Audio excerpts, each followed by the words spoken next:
مجاہد voice کے معزز دوستوں، میں ہوں مجاہد اور اب تمام دیکھنے اور سننے والوں کو السلام علیکم۔ حضرت امام ابو حنیفہ رحمۃ اللہ علیہ کا زمانہ تھا۔ ایک مرتبہ ایک شخص کے گھر میں چوری ہو گئی۔ چور اسی محلے کے تھے۔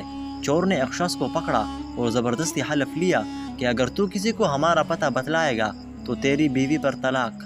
اس بیچارے نے مجبوراً طلاق کا حلف لے لیا اور چور اس کا سارا مال لے کر چلا گیا۔ اب وہ بہت پریشان ہوا کہ اگر میں چور کا پتہ بتلاتا ہوں تو مال تو مل جائے گا، لیکن بیوی ہاتھ سے نکل جائے گی، اور اگر پتہ نہیں بتاتا ہوں تو بیوی تو ہے مگر سارا گھر خالی ہو جاتا ہے۔ چنانچہ مال اور بیوی میں تقابل پڑ گیا کہ یا تو مال رکھے یا بیوی رکھے۔ بڑی الجھن کا شکار تھا، کسی سے کہہ بھی نہیں سکتا تھا کیونکہ چور نے اسے عہد لے رکھا تھا۔ چنانچہ وہ شخص حضرت امام ابو حنیفہ کی مجلس میں حاضر ہوا۔ وہ بہت غمگین اور اداس و پریشان تھا۔ امام صاحب نے فرمایا کہ آج تم بہت اداس ہو، کیا بات ہے؟ اس نے کہا حضرت میں کہہ بھی نہیں سکتا۔ امام صاحب نے فرمایا کہ کچھ تو کہو۔ اس نے کہا حضرت اگر میں نے کچھ کہا تو نہ جانے کیا ہو جائے گا۔ انہوں نے کہا کہ اجمالا کہو تو۔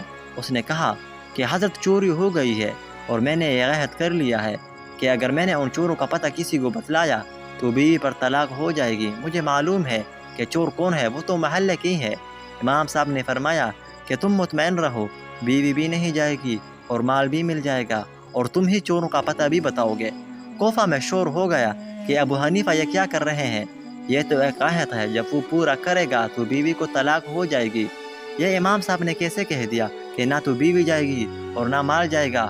عرض علماء و کفا پریشان ہو گئے۔ امام صاحب نے فرمایا کہ کل ظہر کی نماز میں تمہارے محلے کی مسجد میں آ کر پڑھوں گا۔ چنانچہ امام صاحب تشریف لے گئے، وہاں نماز پڑھی اور اس کے بعد اعلان کر دیا کہ مسجد کے دروازے بند کر دیے جائے، کوئی باہر نہ جائے۔ اس میں چور بھی تھے۔